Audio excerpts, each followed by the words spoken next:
After a lot of support on my previous tutorial videos, I've decided to release the next part of it and hope you guys enjoy.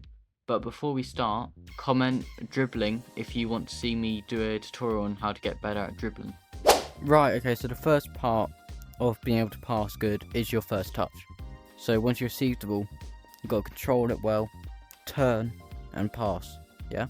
And before we just get into this, make sure you are subscribed, because 89% of you who watch these videos are not subscribed. Right, let's get into it. So right now I'm on the Mr. Blue training map. I'll leave a code into the description, as it's good to just do this on this map because it's got lots to do for every position. So you go over to how to touch, you just train it a bit, moving about, control. Of course sometimes it's going to be bad, but you'll get the hang of it once you do it for like 5 minutes. You go touch, boom. What you could also do if you're a bit more advanced is you can touch it and then pass into somewhere. Doesn't matter where.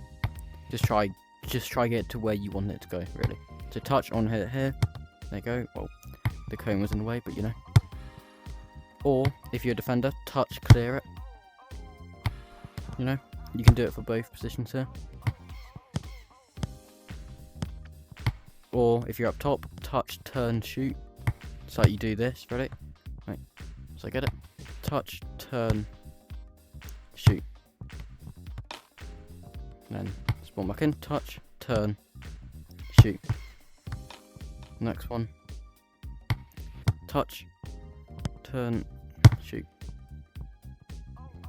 And then boom. Whack it over there. Or winger, you can go touch, cross it in box. So here, oh, that was shocking. There you go, touch, go into box, chip it in. Touch, go into box, chip that in. There you go, so you can do that. It helps a lot if you do it for 5 minutes every day, just training it. And then the next part is your short passing. Now this is really good for it, this training part, because you're constantly turning all the time, so it improves your movements. And your short passing is good, your first touch is good, as your initial pass has to be good for you to then touch it and move on. So what I like to do with it is start, just touch, pass around wherever you want, just make sure it hits your target. So you can go back to it if you want. And it's good because you need to make sure it's on the floor, so then you don't actually, because if you hit it up like this, it won't come back to you. So you got to do this. Touch, turn, touch, touch, pass, turn around. And it's also good because when you're facing behind you, you just pass it out looking where it is, so you already know where it should be. So once you get that awareness, you'll be able to do it with your actual players. You just pass it and you should know where they are. So boom. Just keep on turning around. Do whatever is best for you, but I like to turn in my room and do it. Probably the best way, because when I do snap turn, it feels weird. Or smooth turn. So you go do, pass, turn, oh, that was height there, and that's what happens. Try to keep it under control. Okay. Back over. Boom. There we are.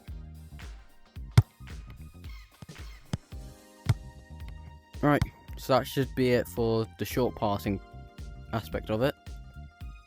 Now let's go to the long passing. Right, okay, so I'm just in the Mullets stadium for the new map that VRFS has released. So if you're actually playing a good league, you'll be playing this map a lot. And as you know, 8v8, you've got a lot of space. So whether you're a winger, centre back, goalkeeper, centre mid, etc., you'll probably be in this position where you have to, when you're stuck to where to pass, because their defence is playing a high line. So this best option is to practice. So if you're on the left side and you're right footed, practice your weak foot to curl it over like this, because if you get that curl perfectly, then the defender trying to mark the other winger won't be able to get the ball, and your other winger can go get the ball in that position where it's free for him, and you can have a chance. So let's just do it on this side for now. Just through ball over, simple stuff, going like this. And you need to know your power of it, as of course it's throw-ins now. So if you do too much, it might go out. And of course you need to be aware of where people are. So if you got someone trying to block you here, you just hit it up with height. I know it probably won't be the best option to do it, but what I always say is that don't get tackled and you're fine. If you release the ball before you get tackled and it goes nowhere, at least you've tried to release the ball into space. But if you're trying to do skills, getting around people when you get fouled, well not fouled, tackled, and that's on you. And the whole team now has to track back for you because you've decided to try and skill someone out for TikTok. So if you just keep on doing this touch pass stuff and trying to pass it into space, or even if you're on the same wing as someone, so if I'm going to the right wing and I'm a centre mid, you do a trivela over the top. So there's loads of options to do in this situation. And then of course on this side, if you don't want to use your weak foot, you can trivela it, but try and learn your weak foot more. That's what I need to do as well. But yeah, because you can curl it just around them perfectly. Going like this. But normally with trivelas you need to get height if you want to get the curl. So it's a bit annoying. But yeah, so that's the long passing aspect. Let's go to goal kicks actually. Yeah, goal kicks. Okay, so for goal kicks, what I've realised you have to do is actually, let me just put on the boots that I play in net for. Right. Got my goalkeeper kit on right now, cold. Right, so what I like to do, bend down a bit when going for the ball and get height. And you sprint until you get to the ball. So you sprint up, don't sprint for this, and whack it. That's what I do at least, and it works. Or you can sprint the last second and whack it up. So you can do sprint last second and it gets a bit more height. So you go up to it, then press sprint and hit it.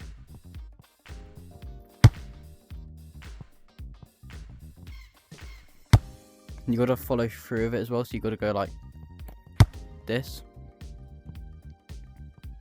It's hard to actually do it when you explain it. That's the thing that I've realised in this game. Right, let's try again.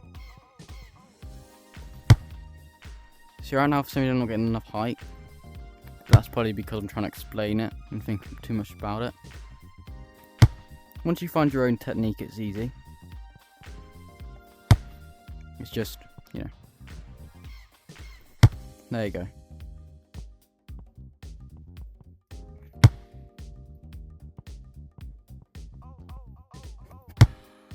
That's getting far now.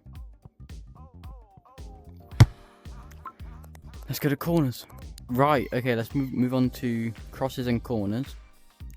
So for crossing, just focus on getting onto the keeper, I'd say that's the best bet. If you get it onto the keeper when it's up in the air, more than likely, if you can perfectly do it, the striker can just tap it in. But if not, and you're in a position where, you know, you have a chance to shoot or cross, but you don't have faith in the striker, then honestly, cut in, hit it right at the goalkeeper. You got two scenarios here. The keeper lets it in, or the keeper saves it and it parries out for the striker to just tap in. Did I just miss that? I did. Right, okay. Interesting. But yeah, so when crossing, you got loads of options as a winger. So you can go back to the centre mid on edge. You can chip it in, or chip it in yourself by basically, in this situation, what I like to do though is do this sort of thing underneath the ball, so it gets height to begin with. Because what I've seen in a lot of wingers is that they just do it like this, try cross it, and it doesn't get enough height at the start, so the defender can just do this and whack it away.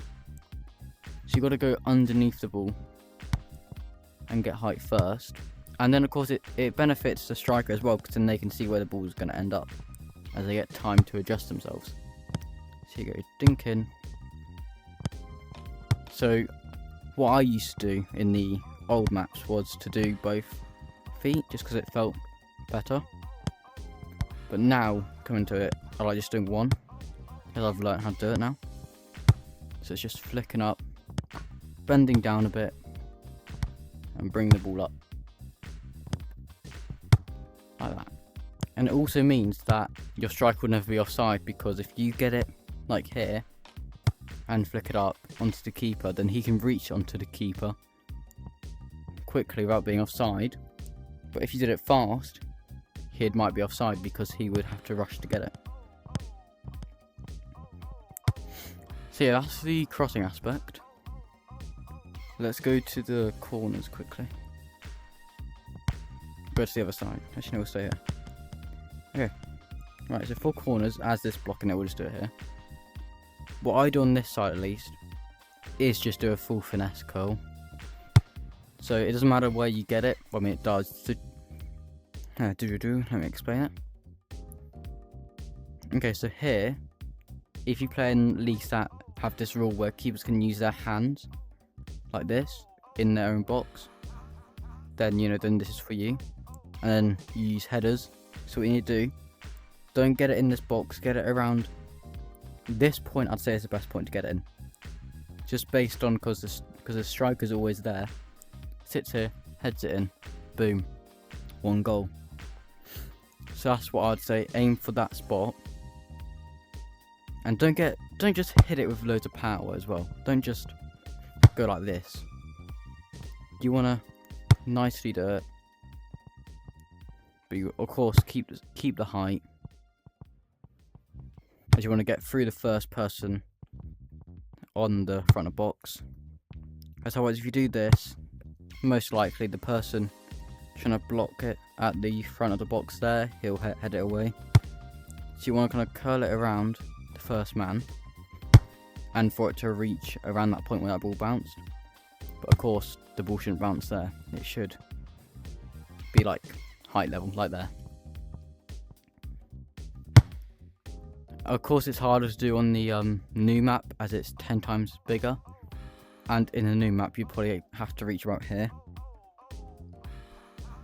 And then for this corner, what I do, you can do 2 things. You can either do the crossing technique I showed, which is just flicking it up like this, or use your instep and curl it like that, so it goes like, let me just quickly wait.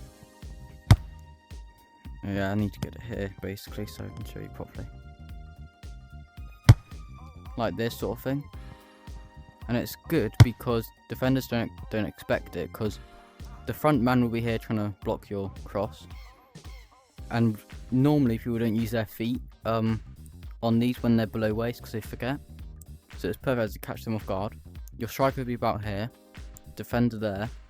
If you hit it on the curling onto the floor here, the striker can just hit it in with no worries.